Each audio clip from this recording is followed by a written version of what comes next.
Goeiemôre vriende, hier so aan die begin van 'n nuwe week. Dis Maandag, die 8de Desember 2025. Ek hoop julle het 'n wonderlike week voor julle waar julle sommer net en ek weet baie van julle sien uit om 'n bietjie vakansie te hou. Ek weet baie van julle gaan nie op vakansie nie. Ek dink ook in die besonder aan julle wat in hierdie tyd moet werk. Mag julle in hierdie tyd regtig krag ervaar en ontvang ook om in hierdie tyd in die besonder te werk. Maar mag dit vir julle 'n mooi week wees wat voor julle uitstrek. Kom ons raak net so vir 'n wyle stil.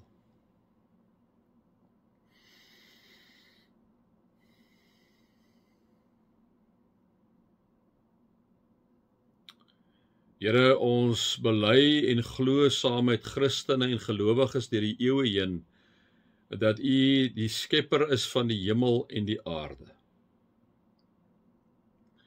Ons bely deur die eeue heen, Here Jesus, dat U inderdaad die verlosser en saligmaker is wat sit aan die regterhand van God die Vader, van waar U sal kom om te oordeel. Ons glo met gelowiges en Christene die wêreld deur, eeue deur, Here, dat U inderdaad U Heilige Gees gestuur het om in ons te woon. Ons glo en bely met Christene, gelowiges wêreldwyd, Here, dat U inderdaad vir ons 'n algemene Christelike kerk gegee het, die gemeenskap van gelowiges, of soos in die ou vertaling sê, heiliges.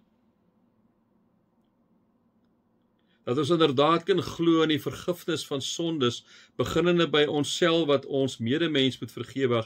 70 maal 7 keer sê U vir Petrus, beteken maar oneindig, omdat U ons in 'n oneindigheid vergewe het. Kan ons saam met die gelowiges en Christene deur die eeue heen bely dat ons glo in die opstanding van Jesus Christus uit die dood.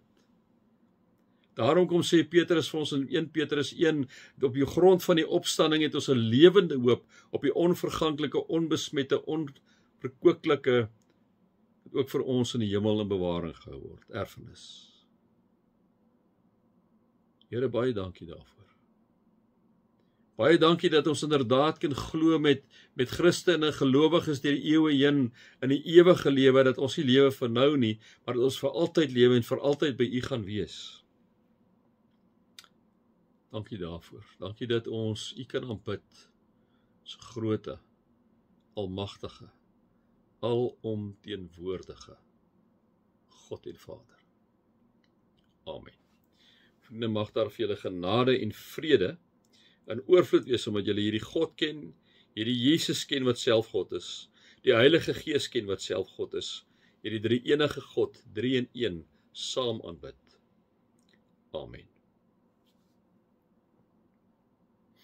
Vriende, ja, ons gaan aan by hierdie gedeelte in Filippense 3, waar Paulus nou 'n bietjie gepraat het met ons gister, waar hy gesê het, ons almal wat geestelik volwasse is, ons moet hierdie gesindheid hê. En wat was die gesindheid? Om ons uit te strek, liewe vriende, om die hemelse prys te kan behaal waartoe God ons geroep het in Christus Jesus, né?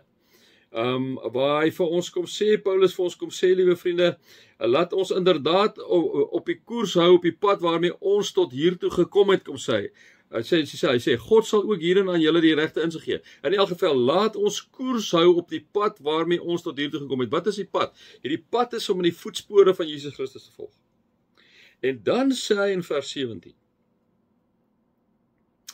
praat hy nou met hierdie gemeentetjie in Filippi 61 na Christus, liewe vriende, is die brief geskrywe vir hierdie mense in hierdie gemeentehuis in die tronk, die soldate, ex-soldate wat nou afgetree het, wat daar bly, kom sê hy, wees my navolgers, broers, en let op die mense wat lewe volgens die voorbeeld wat ons vir julle gestel het, kom sê hy.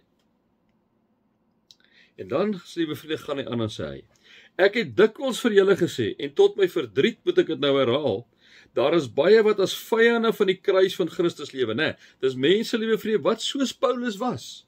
Mense soos Paulus wat die kinders van die Here in die tronk gegooi het, alles wou uitwis wat enigstens na Christus gewees. Hy was inderdaad een van die vyande van die kruis van Jesus Christus, né? En hy kom sê, hoor hierso, hy sê, daar's baie vyande, daar's baie mense wat as vyande van die kruis van Christus lewe. Weet dit.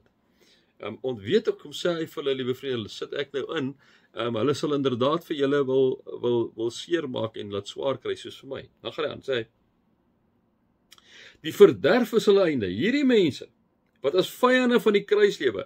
Die verderf is hulle einde. Paulus sê met geen oomblik daaroor dink hierdie dwaalleraars wat hier rondstap, hierdie mense wat ander godsdienste aanhang wat teenoor Jesus Christus staan. Die verderf is hulle einde. Is klaar met hulle. Die maag is hulle God. Party mense wat, liewe vriende, gaan dit oor eet. Ek bedoel op die ouene gaan dit maar net oor wat jy kan verorber. Dit gaan eintlik oor 'n selfsugtigheid wat by jou is. Hy kom sê die maag, hy sê die verderf is hulle einde, die maag is hulle God. Want hoekom? Want hulle is vyande van die kruis. Hulle op die ouene leef ook maar net vir die nou hier.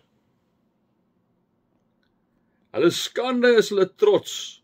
Hulle is aardsgesind. Hierdie mense, liewe vriende, kom sê hy, wat die vrye vyande van die kruis is, hulle is trots, hulle God, hulle maag is hulle God, hulle skande is hulle trots, hulle is aardsgesind, hulle skande is hulle trots, nee, hulle gee nie om wat hulle doen nie, of hulle bedrog pleeg, of hulle iemand doodmaak, of hulle wat so sleg en goed ook al wat, kom sê hy, hulle God is hulle skande, hulle gee nie om nie, so eintlik om iets verkeerds te doen, dit is hulle God, kom sê hy. Hulle is aardsgesind, dit gaan vir hulle eintlik net hier oor wat in die aarde aangaan. En dan kom sê Paulus vir hierdie gemeenteitjie die volgende, hy kom sê, maar, sê hy, maar ons is burgers van die hemel, van waaraf ons ook die Here Jesus Christus as verlosser verwag. Daarom, my broers, moet julle vas staan en getrou bly aan die Here. Ek het julle baie lief en verlang na julle. Julle is my blydskap en my kroon. Hy is baie lief gewees vir hierdie gemeente, né? Maar ons is burgers van die hemel. Vriende, ek en jy moet dit weet. Ek en jy wat kinders van die lewende God is, van die drie enige God is die Vader, die Seun en die Heilige Gees. Ons is burgers van die hemel. Ons is vreemdelinge. Ons is sojourners op hierdie stadium op die aarde, maar ons is burgers van die hemel.